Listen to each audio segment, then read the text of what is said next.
تحصیل chairman سمیع اللہ خان نے ہمراہ T M اے staff کے چمن پارک میں پریس کانفرنس کی، جس میں پرنٹ اور الیکٹرانک میڈیا کے نمائندگان نے کثیر تعداد میں شرکت کی۔ مزید تفصیلات ہری پور سے ہماری نمائندہ A1 نیوز رضوان طارق قاضی کی اس رپورٹ میں دیکھیے۔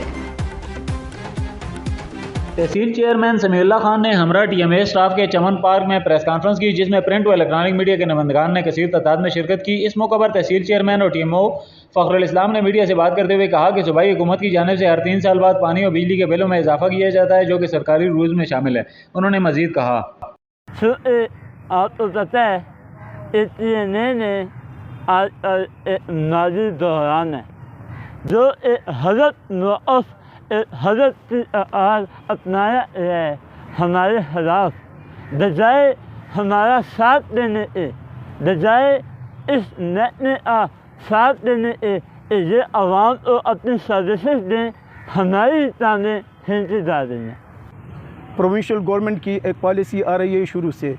کہ ہر 3 سال بعد آپ انکریز کریں اپنی جتنی بھی آپ کے انکم سورس ہے، اس میں چاہے وہ رینٹ ہو، چاہے وہ ڈپارٹمنٹل کنٹریکٹ ہو، چاہے وہ آکشن ہو، تو ہر 3 سال بعد اس میں انکریز کرے، جس طرح ہم دکانوں میں 25% اور 30% انکریز کرتے ہیں۔ صوبے کے تمام ٹی ایم ایز نے اپنے فنڈز خود پیدا کرنے ہوتے ہیں، جس کی بدولت ٹی ایم او ہری پور فخر الاسلام نے 28 فروری کو آرڈر جاری کرتے ہوئے پانی کا بل 150 روپے سے بڑھا کر